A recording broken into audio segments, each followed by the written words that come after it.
Negosyong ayaw lumaki. Isa ka bang negosyante na nakapag-umpisa na magnegosyo, pero nakaka 1 year ka na, hindi pa rin to lumalaki? Tapusin mo ang video na to para malaman mo ang isang bagay para makatulong sa'yo mapalaki ang iyong negosyo. Sa mga hindi nga pala nakakakilala sa akin, ako nga pala si Ruben de la Vega, dating waiter na ngayon ay meron ng sariling negosyo. Bago ang lahat, ikwento ko muna sa iyo yung nangyari sa third business ko, which is yung distribution ng dishwashing liquid. Bali nung nag-uumpisa ako dito, nag-order lang ako dito ng 10 boxes, tapos naging 20 boxes, tapos naging 30 boxes. Tapos hanggang sa naging 50 boxes, ang dami na nun. Pero ang nangyari dito, naitigil ko. Ang naging problema kasi, yung mga kinikita nung third business ko na to, nagagastos ka din sa mga personal kong pangangailangan. Kaya ending, naubusan ng pera, naubusan ng cash flow, hindi na ako nakapag-restart. Hindi na ako ulit naka-order ng inventory. Kaya pag walang inventory, wala na ako maibebenta. Kaya napilitan na lang ako na isara na lang itong negosyo na to at charge to experience na lang ulit. Tapos, yung natutunan ko dito,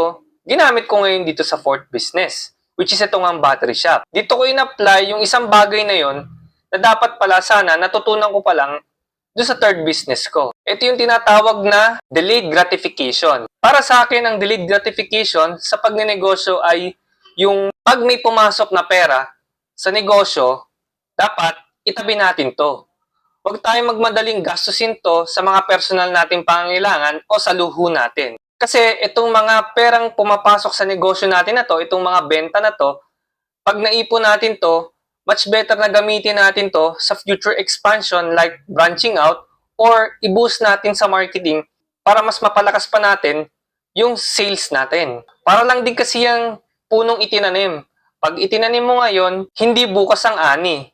Kailangan natin maghintay ng 3 taon hanggang 5 taon para lang makakuha ng unang prutas nito. Ganon din sa pagnenegosyo. Hindi natin to pwedeng kuhanan sa loob lamang ng 1 buwan, 2 buwan, 3 buwan.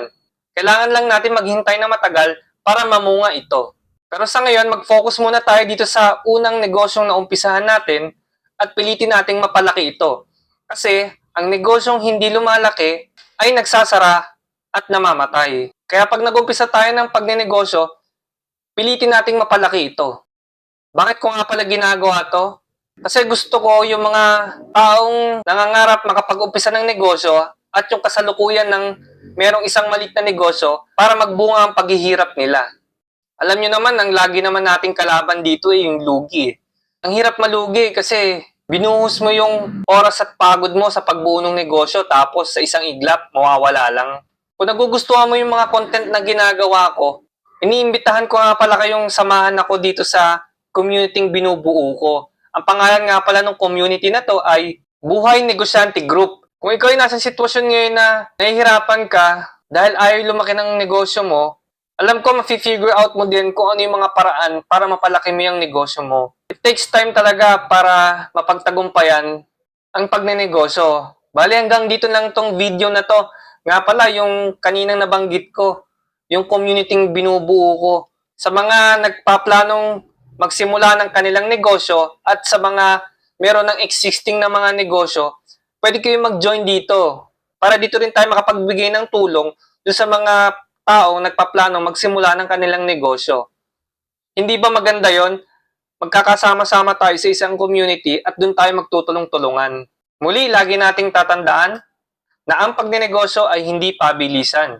Ito ay patagalang, magsawa at umayaw. Basta bangisan lang natin araw-araw.